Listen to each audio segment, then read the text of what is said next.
আজীবন পরম সৌভাগ্য কারণ কি জগতের প্রতি লক্ষ্যের দাঁড়ায় একে বিলগ্ন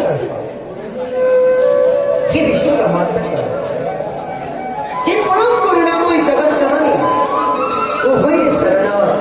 নারদের মত সর্বস্ব প্রণাম প্রভু মত সর্বস্ব প্রণাম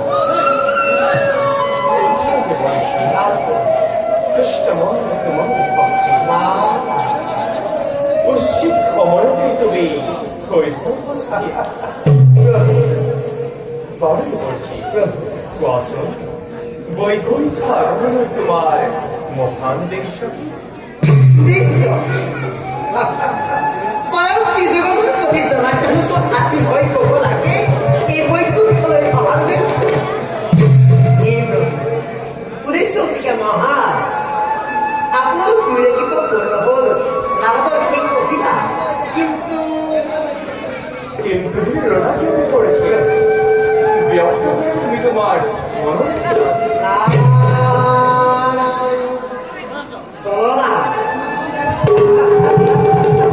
চলনাকারী নিশ্চয় চলনা পাৰ্য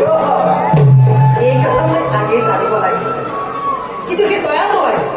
এই সৃষ্টিৰ আদি অন্ত বুজিব পৰা শক্তি মোৰ একেবাৰে অভাৱ তথাপিতো কৰিছে যেতিয়া কওক না এই মধ্যৰ মানৱে অহংকাৰত মত্ত হৈ পাহৰি গৈছে ভৰপূৰ আৰু পাহৰি পেলাইছে প্ৰভু আপোনাৰ নাম ইমানতে যদি দুষ্ট অহংক পালন নকৰে এই জগতত আপোনাৰ নাম নাথাকিব তার বাবে তুমি নতুন চিন্তা সৃষ্টি রক্ষা মই লক্ষ্য লক্ষ্য লক্ষ্য মিলিলেও নোৱাৰি কৰিব বিশ্ব গতিকে মৰিতে আছিল তোমাৰ অহৰি লিখি কৰি মোৰ গুণান কীৰ্তন জগততে বিয়পা তুমি নামৰ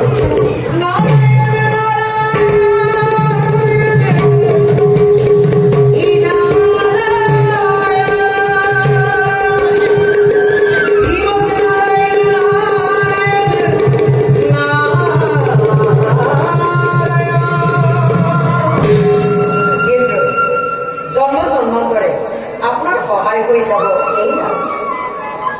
অনন্ত ৰখি মহিমময় দীনবন্ধু তোমাৰ অপূৰ বলিলা প্ৰভু তোমাৰ দীনবন্ধুৰ এই জগতৰ কামাৰ বাড়িতে বেড়া পূর্ণ সবার ভক্তিরে জনাই প্রণাম এবার দেখতে মাগিছেন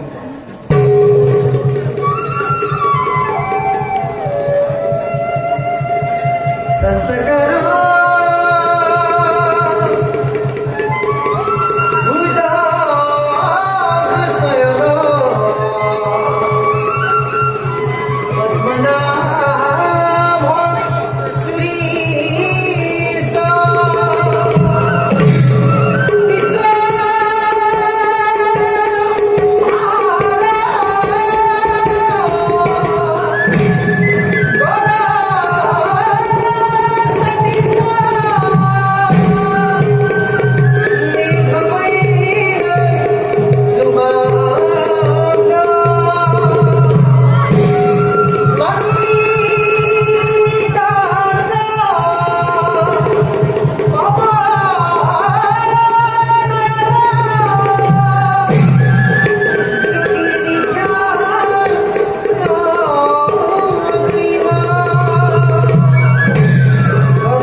Thank you.